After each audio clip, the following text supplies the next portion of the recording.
Hi everyone, welcome back to the video. इस video में हम लोग एक इम्पॉर्टेंट टॉपिक को डिस्कस कर रहे हैं जो कि इंडियन सोसाइटी यूपीएससी का टॉपिक है।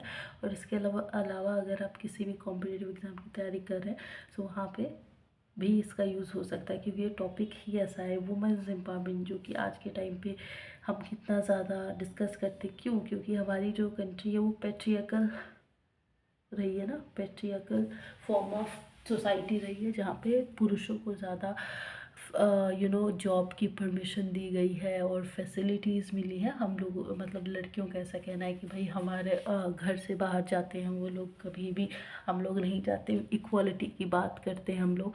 सो वुमेन एम्पावरमेंट का टॉपिक तो ऑफ कोर्स है। सो ये बेसिकली यूपीएससी के पर्पज़ से बनाया गया है। और आप कह रहे होंगे कि एकदम शॉर्ट में, तो ऑफ कोर्स ये बिल्कुल शॉर्ट अनक्लियर कट वीडियो रहने वाली है जिसमें आपका एक भी डाउट नहीं छूटेगा। So let's start the topic first.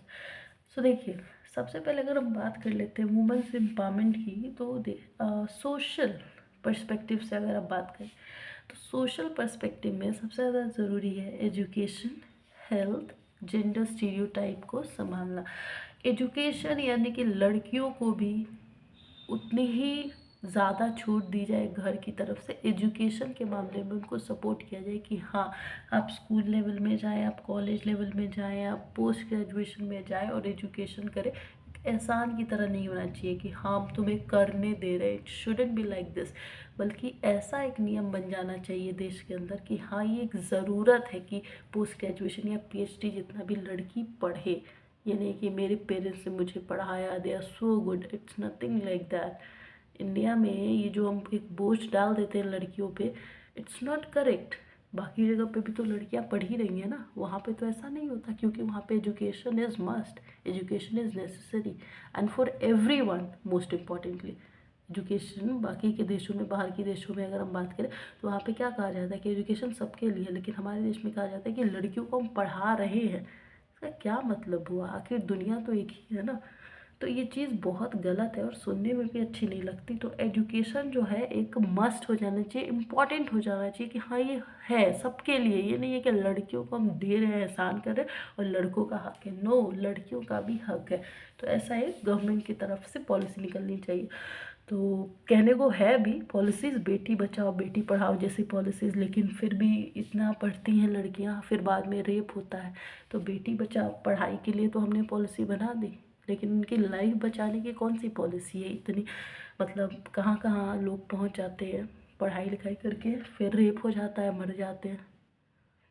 तो क्या फ़ायदा हुआ उनकी इस पॉलिसी का कि बेटी बचाओ बेटी पढ़ाओ? ये भी तो फिर कंसर्न होना चाहिए ना। और अब तो रेप कुछ ऐसा हो गया है कि शाम को पान खाना ज़रूरी है। तो ये कितनी शर्मनाक बात है जो कि हमारे सिस्टम पे एक लानत लगा रही है और हम सबको आवाज़ उठानी चाहिए। लोग सोशल मीडिया का वो करते हैं, यूज़ करते हैं। तो खैर ये तो सियासी मुद्दे हैं, पॉलिटिकल मुद्दे हैं, लेकिन इसके बारे में तो खुद पॉलिटिकल लीडर्स ही बात नहीं करना चाह रहे। तो बेटी बचाओ बेटी पढ़ाओ जैसे पॉलिसीज़ आई भी, जिसकी वजह से लड़कियां स्कूल जाने लग गई। इसके अलावा हेल्थ, अब देखिए हेल्थ की बात करें तो आज भी मेंस्ट्रुअल साइकिल, जो पीरियड्स होते हैं, बहुत सारी लड़कियों को पता ही नहीं है कि उसका कैसे डील करना है। वो आज भी कैसे भी कपड़े यूज़ करते हैं। तो चलिए, सोशल मीडिया का ज़माना है तो चेंजेस आ रहे हैं, ऑनलाइन चीज़ों का ज़माना है तो थोड़े बहुत चेंजेस और भी लाने की ज़रूरत है। क्योंकि अगर 100 में से 80% लड़कियां सही से यूज़ कर रही हैं चीज़ों का, हेल्थ अपना ध्यान रख रही हैं, फिर भी 20% का भी वही हाल है, स्पेशली ये रूरल एरिया की। इसके अलावा जेंडर स्टीरियोटाइप। सो जेंडर स्टीरियोटाइप का मतलब होता है कि मेल और फीमेल के बीच में डिफरेंस करना, बॉयज़ एंड गर्ल्स के बीच में डिफरेंस करना। वही कि एजुकेशन के लिए लड़कों को ज़्यादा पढ़ना है क्योंकि उनको कमाना है, लड़कियों को कम पढ़ना है। इतना पढ़ लेना है कि वो अपने बच्चे को संभाल सके और हिसाब किताब घर का कर सके और खाना बनाना सीख ले। लड़कियों को बाहर नहीं जाना है, लड़के किसी भी वक्त जा सकते हैं, लड़कियों को लड़कों से बात नहीं करनी है, लड़के कर सकते हैं। So this is gender stereotype, यानी कि लड़के लड़कियों के लिए डिफरेंस करना, कानून अलग रखना। सरकारी कानून की बात नहीं कर रही हूँ मैं, जो सोसाइटल कानून होता है, सोसाइटल नॉर्म्स होता है वो। सो आई होप कि social perspective of women empowerment आप समझ गए होंगे कि क्या है और किस चीज़ को अपग्रेड करने की ज़रूरत है। लड़कियों को एहसान की तरह नहीं, एक मस्ट कर देना चाहिए कि हाँ ये लड़कियों को पढ़ना ही है। हेल्थ के अंदर उनको हेल्थ से जुड़ी चीज़ों का ध्यान रखना चाहिए, ठीक है। और इसके अलावा जेंडर स्टीरियोटाइप भी हमें करने की ज़रूरत है। जो फ़र्क हम करते आ रहे हैं लड़के लड़कियों में, उसको बदलने की ज़रूरत है, उस सोच को बदलने की ज़रूरत है। अपने आप ही चेंजेस आ जाएंगे और आपको लड़कियां एक कदम पे दिखेंगी। अच्छा, और हो भी रहा है आज के टाइम पे। काफ़ी डिफरेंस उस ज़माने से आ चुका है, मतलब हर फील्ड में अपनी लड़कियां हैं और अच्छा कर रही हैं, लड़कों को भी मात दे रही हैं और लड़कों के साथ कंधा मिला मिला के भी चल रही है। अब इकोनॉमिक पर्सपेक्टिव की बात कर ले, वर्क फोर्स पार्टिसिपेशन क्या होता है कि लड़कियां पढ़ तो लेती हैं, लेकिन ससुराल वाले हस्बैंड परमिशन देंगे तो ही नौकरी करेंगे, वरना छोड़ देंगे, वरना डिवोर्स दे देगा, वगैरह वगैरह वगैरह, फलाना ढिमकाना। तो वर्क फोर्स पार्टिसिपेशन में भी वुमेंस एम्पावरमेंट की ज़रूरत है, क्योंकि कुछ लड़कियां तो उनके पास एजुकेशन नहीं होती, वो एक कारण होता है। कुछ लड़कियां जो पढ़ी लिखी हैं वो नहीं जॉब करती, क्योंकि उनको उनकी शादी हो चुकी है तो उनको परमिशन नहीं मिल रही है। और कुछ लड़कियां इसलिए जॉब नहीं करेंगी क्योंकि उनको डर लगता है हम रात में नहीं जा सकते, तो जो नाइट वर्क है वो नहीं कर सकती हैं, जो कि एक कंसर्न है हमारी सोसाइटी के ऊपर। सो वर्क फोर्स पार्टिसिपेशन में वुमेन के लिए एक ऐसा इन्वायरमेंट, एक ऐसा माहौल क्रिएट करना कि वो आराम से सेफ्टी महसूस करके जाके अपना काम करके आ सके, और कोई उनको परमिशन ना देने वाला हो, उनको रोकने ना वाला हो। अगर उन्होंने पढ़ा है तो वो जॉब करेंगी का एक स्टैंड लेना उनके अंदर खुद होना चाहिए। और ये इसमें कोई गलत नहीं है, इसमें कोई आपके कैरेक्टर को जज नहीं कर सकता कि ओ हो जॉब करने जाना। ऑफ कोर्स हमने इतने पैसे लगा के पढ़े हैं, हम क्यों नहीं अपने देश की सेवा करेंगे, हम क्यों नहीं अपने लिए इनकम जनरेट करेंगे, हम क्यों नहीं अपनी लाइफ को बेटर बनाएंगे, हम क्यों नहीं फाइनेंशियल इंडिपेंडेंट बनेंगे।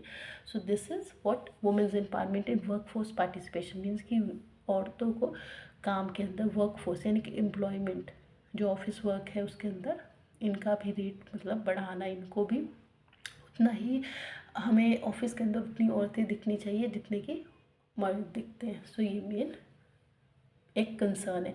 फाइनेंशियल इंडिपेंडेंस, जिसकी बात अभी कही कि अगर लड़कियां वर्क फोर्स में दिखेंगी, आपको जॉब करती हुई दिखेंगी, फाइनेंशियल इंडिपेंडेंस अपने आप होगा, किसी पे डिपेंडेंट नहीं होंगी कि भाई हमारा पति देगा तो ही हमारा खर्च चलेगा।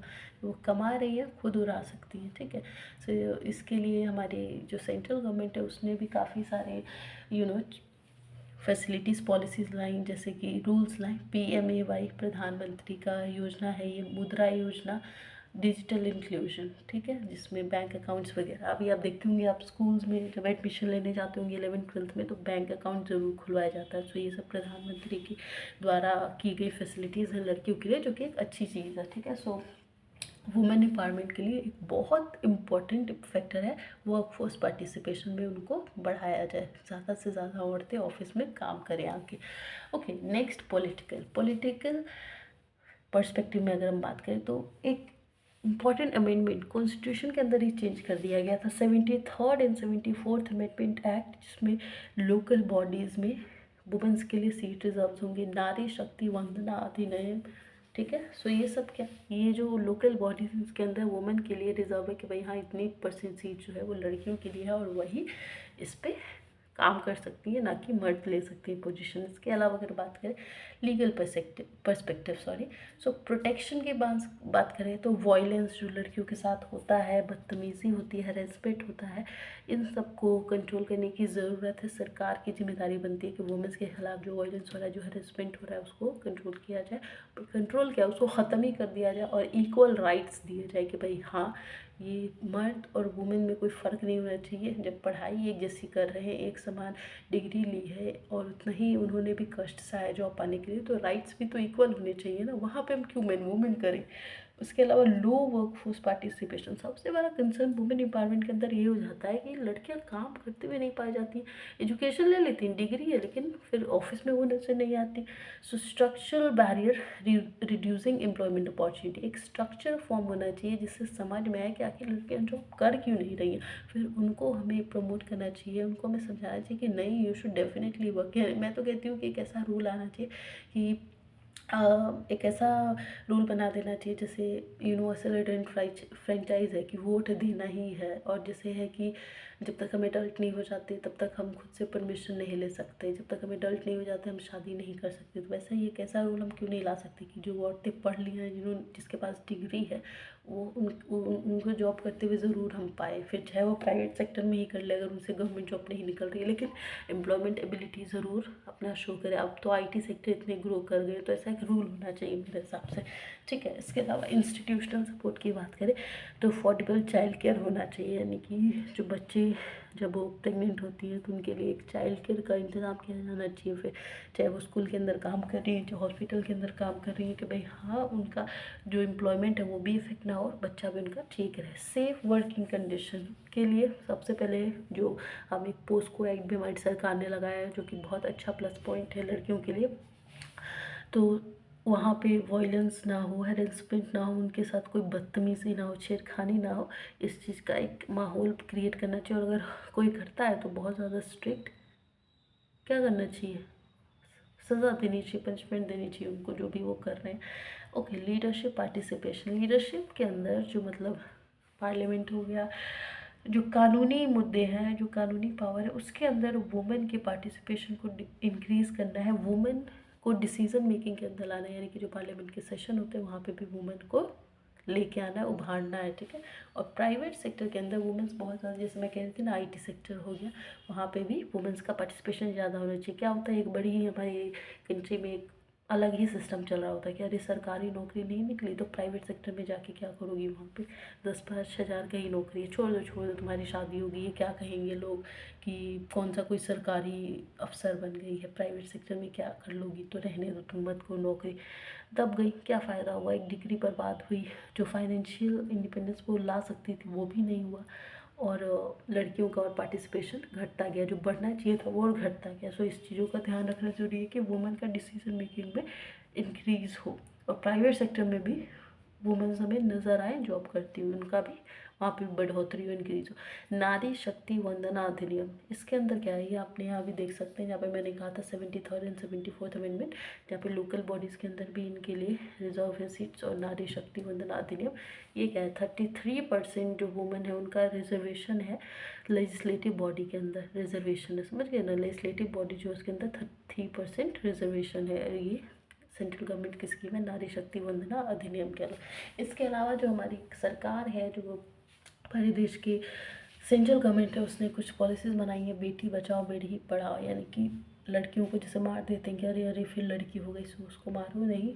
बचाओ और पढ़ाओ, फिर वो खुद ही खुद के लिए फाइनेंशियली इंडिपेंडेंट हो जाएंगे और अपना खर्चा खुद उठाएंगे, तुम्हें बोझ उठाने की ज़रूरत नहीं है। पीएम मातृ वंदना योजना, ये मदरहुड के लिए, जब प्रेगनेंसी होती है औरतों की तो वहाँ पे कुछ फैसिलिटीज़ होती हैं। आप देखते होंगे कि जो गवर्नमेंट सेक्टर में जॉब कर रही होती हैं उनको 9 महीने का लीव भी मिल जाता है। So that's a good thing by central government.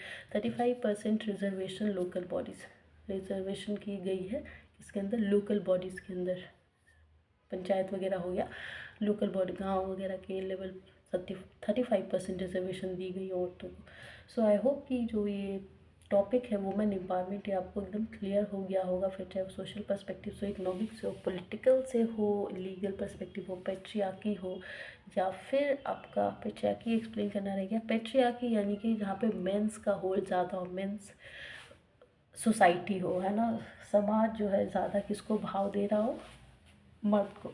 तो वहाँ पे क्या है, एक चैलेंज है सोशल नॉर्म की तरफ। अब एक सोचिए, सरकारी कानून बनाया जाएगा सरकार द्वारा तो एक स्टेबिलिटी, अचानक से पूरी सोसाइटी में चेंज आ सकता है, लेकिन अगर आम जनता बनाएगी तो नहीं आ सकता। तो इस सोशल नॉर्म को चैलेंज करने वाली बात है कि भाई हाँ, हमारी औरतें भी जो हैं वर्कफोर्स पार्टिसिपेशन में बढ़ेंगी और इनके लिए रिजर्वेशन हो, मतलब औरतों को जहाँ जहाँ हम सीट्स दे रहे हैं, नौकरी दे रहे हैं, तो इस सोसाइटी को कन्विंस करना भी बहुत दिक्कत वाली बात है, क्योंकि उनका माइंडसेट वही बना हुआ है कि नहीं, जब मर्द कमा रहे हैं तो औरतों को कमाने की ज़रूरत क्या है। लिमिटिंग वुमेन्स ऑटोनॉमी, वुमेन्स के राइट्स को कंट्रोल करती है सोसाइटी, उनको आगे बढ़ने नहीं देती, उनमें इतना क्षमता होता है, इतनी कैपेबिलिटी होती है, लेकिन दबा देती है कि नहीं नहीं नहीं नहीं, तुम घर में रहो, पैसा हम तुम्हारे पालने की जिम्मेदारी हमारी है। तो ये चीज़ों को समझना चाहिए। और पेट्रियार्कल जो सोसाइटी है उसको, पेट्रियार्की एंड मेट्रियार्कल दोनों ही फॉर्म ऑफ मतलब कंबाइन कर देना चाहिए, तब सोसाइटी एक ब्यूटीफुल सोसाइटी फॉर्म हो पाएगी, और जो भी पढ़ाई लिखाई लड़कियां करती हैं वो भी उसका कहीं सही इस्तेमाल हो पाएगा। So like the video, share the video, subscribe the channel, thank you.